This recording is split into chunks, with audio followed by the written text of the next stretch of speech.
the gentleman from Wisconsin, Mr. Tiffany. Thank you very much. Let me follow up on that. Sheriff, do you believe the United States government has control of the border here with Mexico? I believe that we are trying, and our Border Patrol partners are trying very hard.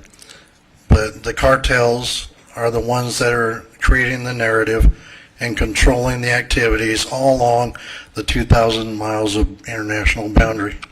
Do you have the ability to identify migrants who are inadmissible to the United States for criminal reasons or prior deportations?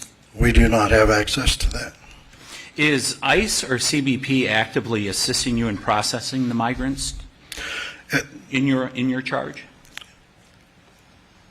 In the law enforcement aspect, we work with them quite a bit in regards to those that are in my jail. As far as the immigration side, that is something that is not in our wheelhouse.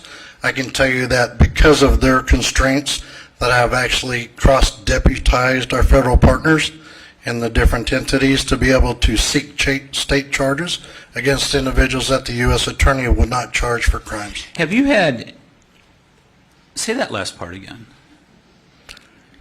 The part in regards to the United States Attorney not wanting to charge an individual for a crime, then I've cross-deputized them so they could take that case to a county attorney to get prosecution. Have you had any detainers issued by ICE for migrants in your facilities? Yes, I have.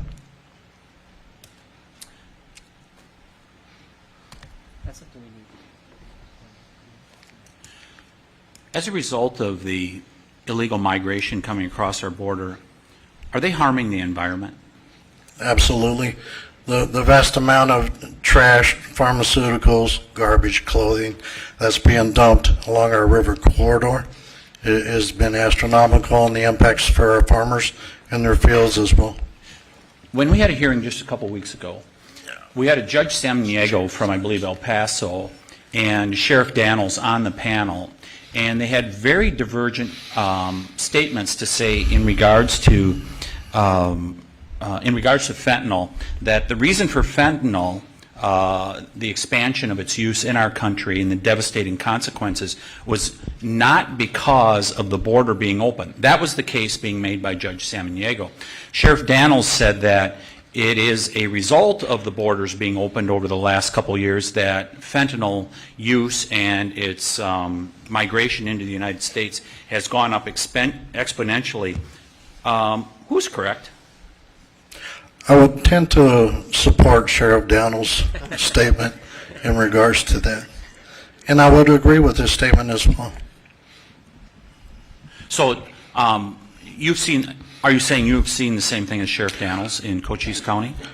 We have seen the same type of activity where individuals were recruited to come and pick up individuals that had entered this country illegally between a port of entry and come to pick them up because it's a money-making adventure. And they've also been found to be in possession of narcotics, too, at the same time. Has Secretary Mayorkas secured the border? No.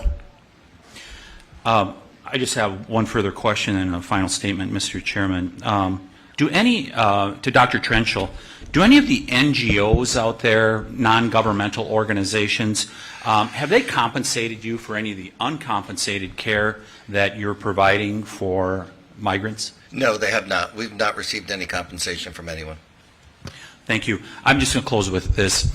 You know, folks, set aside, we've had the most number of people that are on the terror watch come across our border in the last couple of years in the history of the United States of America.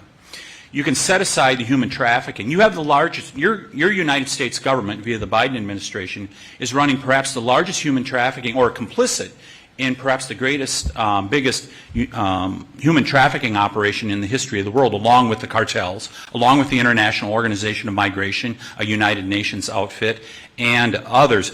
Set those things aside.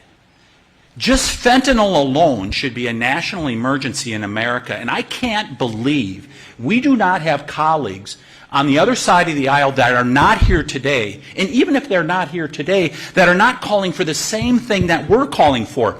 At a minimum, secure the border to stop the fentanyl, or at least reduce the amount of fentanyl coming into America that has made every state, including my state of Wisconsin, a border state. I yield back, Mr. Thanks for watching, and if you haven't already, please consider subscribing to our channel.